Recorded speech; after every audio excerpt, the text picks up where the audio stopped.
Good evening and welcome to Poland Daily News. I'm Nicholas Richardson. Will Poland pay migrants to return home? That's the idea being floated by Donald Tusk's government. The Ministry of Internal Affairs and Administration has drafted a bill according to which Poland would make a one-time payment, as the ministry calls it, in cash. This is designed to apply to foreigners who are undesirable in our country, or, to put it simply, illegal immigrants. What's more, the Ordo Iuris Institute warns that Germany may already be sending as many as 40,000 unwanted newcomers back to Poland. So, are we in for a flood of illegal migrants that we will have to pay for?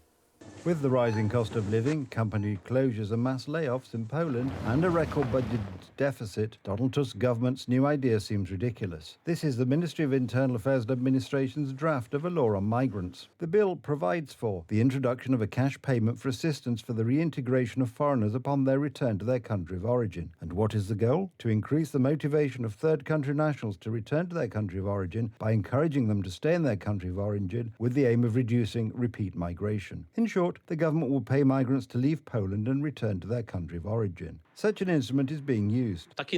Nothing is a foregone conclusion in these matters.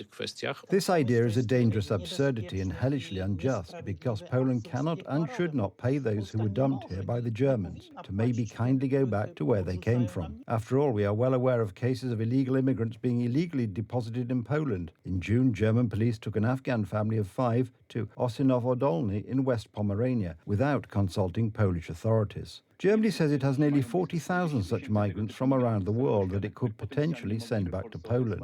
Germany can send illegal migrants back to Poland under the readmission mode, which is the ability to send a newcomer back to the country from which they came. However, it seems that they send them all to Poland, regardless of whether they came from there or other countries.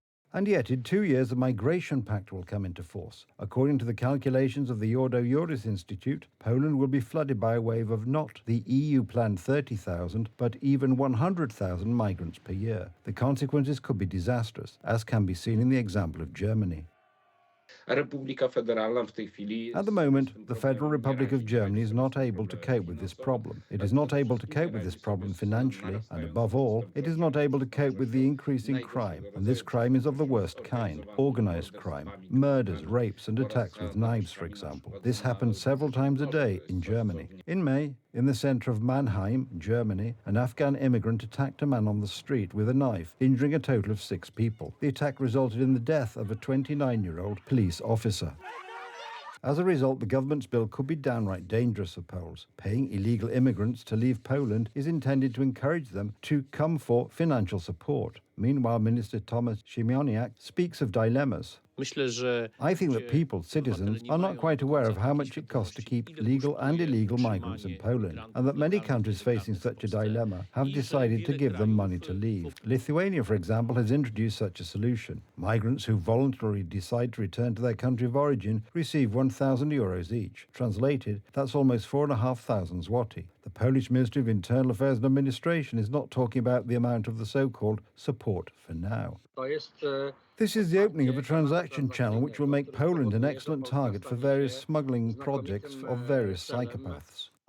They are constantly preparing for the mass reception of migrants, and only after the presidential elections will they say that something is obvious, that something has been prepared and will certainly be implemented. They will lie until the last day. Instead of wondering whether to keep illegal immigrants in Poland or to pay for their departure from the country, it might be worthwhile to re-evaluate the migration policy known as Herzlich Willkommen. Yesterday, a United States anti-missile base opened in Radzikowo in Pomerania. This is the first permanent installation of the United States military in Poland. The base is part of not only the American but also the European missile shield. Construction was initiated under the United Right government in May 2016, when Anthony Macierewicz was the Minister of National Defence. Earlier, during the first government of Donald Tusk and the then continuing reset of relations with Putin's Russia, the formation of an anti-missile system in Poland was delayed for many years. During the ceremonial opening of the missile shield system component in Radzikowo, the first permanent U.S. military installation in our country, Polish President Andrzej Duda said, "The U.S. base will be built on our soil, in Poland, in its center. And from that moment, when this base will stand here, the whole world will see clearly and distinctly that this is no longer a Russian sphere of influence. The task of the system to which the Radzikowo installation belongs is to protect against short, medium, and intermediate range ballistic missiles. It includes a radar located in Turkey, a command at a U.S. base in Germany's Ramstein, a second similar installation in Romania, and U.S. military vessels stationed in Spain." Cieszę się bardzo, że dzisiaj I am very glad that today there are no more opponents of the shield, at least verbally. Everyone agrees that the U.S. shield in Poland strengthens our country and all of Europe. The first plans to place elements of the missile shield system in Poland were during the presidency of late Lech Kaczyński. The president of the United States at the time was George W. Bush. Originally, the system that the Americans wanted to build in Poland was to be designed to intercept intercontinental nuclear missiles still in space. During the first government of Donald Tusk, the matter became very complicated. Mr. Tusk and Mr. Sikorski acted systematically against President Kaczynski in 2007. They prevented him from supporting President Bush's proposal that this shield, of greater impact by the way, be built. On the matter of building a missile shield in Poland, Donald Tusk, starting the reset with Russia in 2008, flew to Moscow for talks with Putin. Only later, he started negotiations with the Americans. This is what he said about his conversation with President Bush. After a very cordial introduction, he began the conversation with a simple question. "But tell me," said President Bush, "are you for or against the shield?" He asked for a one-word answer. Yes, but we're not blind. The contents of the February 2008 conversation between Donald Tusk and President Bush, declassified by the United States, were revealed by the authors of the Reset series, Professor Sławomir Cęckiewicz and Michał Rachoń. Jest jeszcze jedna rzecz, której There's another thing I won't say publicly. When I was in Russia, I managed to unfreeze relations. This is what we wanted. However, it cost something. It was not an easy task. And everything was fine until we brought up the subject of missile defense. Do you know what Putin said? He suddenly became anxious, looked me in the eye and said, "Okay, you want missile defense? Fine, but the next day I will direct my missiles with nuclear warheads at targets in Poland. If you were prime minister, you wouldn't just give it up." President George W. Bush replied to him, "Russia has missiles aimed at the U.S. He has already threatened us and knows very well that if he fires one missile at our ally, we will destroy it.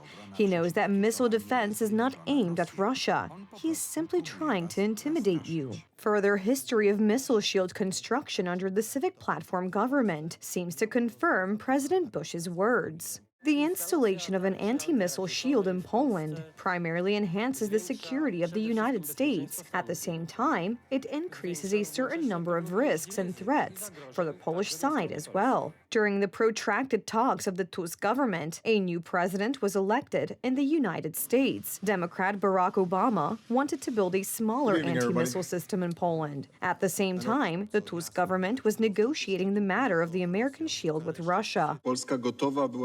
Poland would be ready to agree for the Russian side to have insight into the industrial monitoring of the shield site and to have permanent access, not to be confused with permanent presence.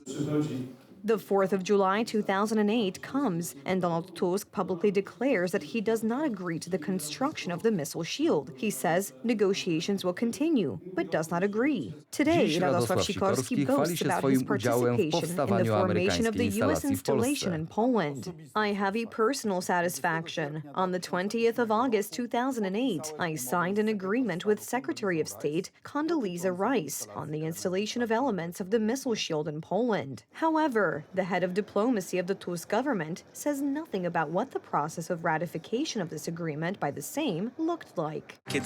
When will the Sejm handle the missile shield agreement?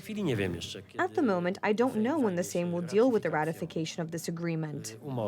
In the end, the Sejm ratified the Polish-American agreement as late as 2011, and construction didn't even start during the Civic Platform government. After the United Right took power in Poland, the construction of the U.S. missile shield component in Radzikowo began in May 2016, with the head of the Ministry of Defense at the time, Antoni Macierewicz. The Radzikowo installation in NATO's anti-missile system is expected to be fully operational from July next year.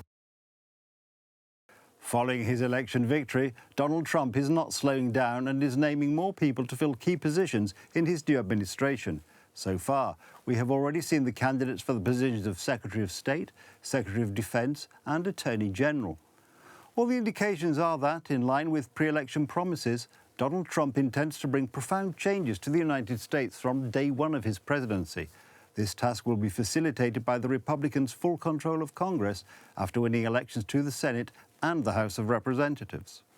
I will very probably do it again, okay? It's been a remarkable journey. In his latest video, Donald Trump thanks his countrymen for voting for him and recalls his road to re-election.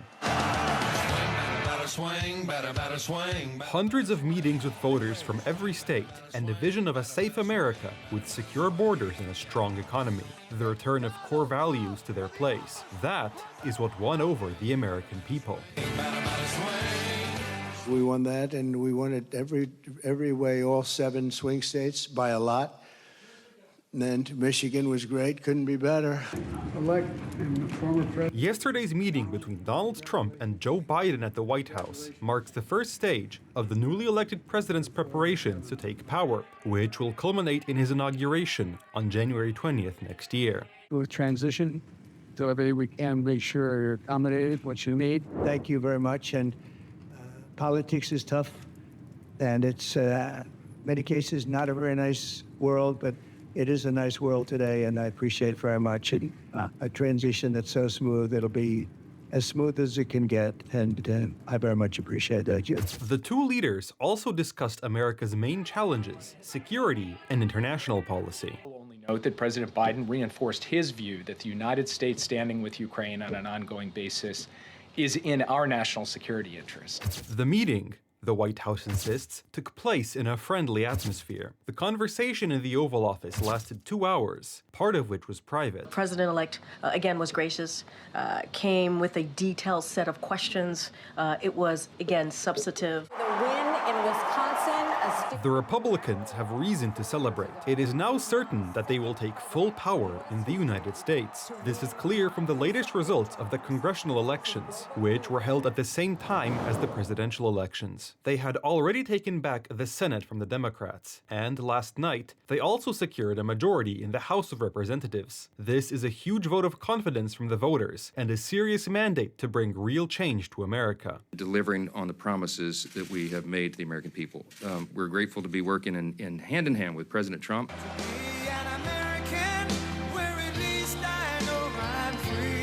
And the president-elect has already selected more than 20 of his closest colleagues to form a cabinet. Recent appointments include Florida Senator Marco Rubio as Secretary of State. The job of the Secretary of State is to execute on the foreign policy set by the elected President of the United States, and I hope to have the opportunity to do it. Trump has also set his sights on Michael Gates, who is expected to take a firm hand on the issue of deporting illegal immigrants, which Trump promised during the campaign. America needs change, and that's why the vast majority of voters bet on Donald Trump and the Republicans. South Korean researchers are reinventing the wheel, literally, with a shape-shifting, morphing wheel that could allow wheelchairs to climb stairs and navigate rocky paths. Engineers at the Korea Institute of Machinery and Materials have developed what they claim to be the world's first wheel that changes its stiffness in real time, depending on the situation, to allow wheelchairs and other mobility devices to overcome obstacles with ease. Traditional wheels, while ideal for flat surfaces, struggle with stairs and uneven terrain due to their rigid, unchanging shape.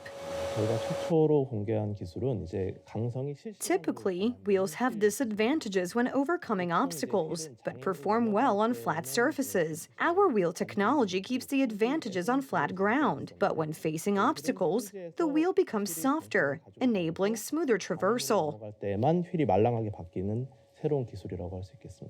This technology allows the wheels to overcome obstacles up to 1.3 times their radius and reach speeds of 30 kilometers per hour. The wheel's adaptability is inspired by the surface tension of liquid droplets. Using a smart chain block on its outer edge, the wheel can tighten or loosen in response to the terrain, much like how increased surface tension stabilizes a liquid droplet's shape. When wire spokes pull the smart chain blocks inward, the wheel becomes rigid for stability. When loosened, it softens, allowing it to mold to uneven surfaces. The research team sees vast potential for this wheel in a range of applications, from personal mobility devices to industrial robots. That's the news. Thank you for watching. And from me, it's have a good night and a better tomorrow.